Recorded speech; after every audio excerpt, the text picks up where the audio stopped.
PT Sensor Cahaya Tanaman. Kita akan belajar tentang sensor cahaya tanaman. Sebelum memasuki aktivitasnya, terdapat peta komponen dan alat sebagai berikut. Tool, alat, dan bahan yang diperlukan dalam latihan ini dapat berupa software, real toolkit, dan bahan lainnya. Berikut tabel alat, software, dan kegunaannya.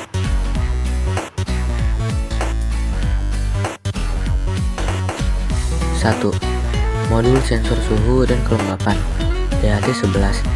Modul DHT11 merupakan salah satu sensor yang berfungsi untuk menangkap suhu dan kelembapan udara yang ada di sekitar modul.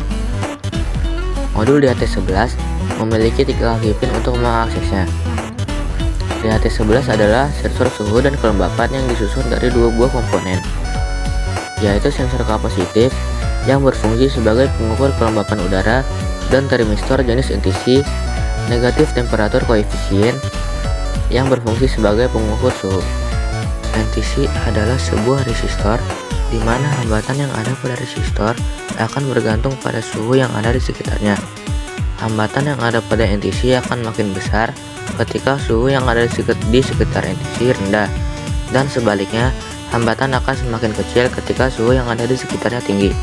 2. Kabel jumper male to female. Secara umum, fungsi dari kabel jumper male to female memiliki kesamaan dengan kabel jumper male to male. Hanya saja, pada modul ini kita menggunakannya untuk menghubungkan modul I2C yang ada pada LCD dengan breadboard yang akan kita gunakan, dan juga untuk menghubungkan pada Arduino Uno. Modul LDR Light Dependent Resistor merupakan sensor berupa resistor yang besaran hambatannya dipengaruhi oleh intensitas cahaya yang mengenai LDR itu sendiri. Nilai yang masuk akan semakin besar ketika keadaan di sekitar sensor LDR gelap, dan nilai yang masuk akan semakin kecil ketika keadaan di sekitar sensor LDR terang. 4. Modul breadboard power supply. Modul power supply breadboard adalah power supply yang bisa memberikan tegangan pada breadboard tanpa perlu mendapatkan tegangan langsung dari Arduino.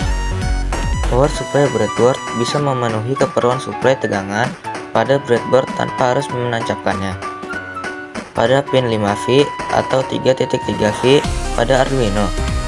Gambar berikut menunjukkan contoh implementasinya dengan half breadboard. 5. Adaptor. Pada modul ini, adaptor digunakan sebagai pemasok tegangan listrik untuk Arduino ketika kita telah selesai merangkai komponen yang dibutuhkan. Adaptor yang disarankan adalah adaptor yang memiliki rentang tegangan antara 7V sampai 12V. Penggunaan adaptor di luar dari rentang tersebut dikhawatirkan Arduino akan mudah rusak. 6. LCD 16x2 dan modul I2C. LCD adalah salah satu komponen yang berfungsi untuk menampilkan teks maupun angka serta simbol-simbol khusus seperti simbol tanda seru, tagar, dan lain-lain. Banyak karakter yang dapat ditampilkan oleh sebuah LCD bergantung pada jenis LCD tersebut. Pada modul ini, kita akan menggunakan LCD 16x2 yang artinya 16 kolom 2 baris seperti pada gambar berikut. Agar LCD dapat digunakan dengan mudah, kita akan menggunakan modul I2C. Dengan menggunakan modul I2C, kita dapat menggunakan LCD dengan mengontrol 4 buah pin.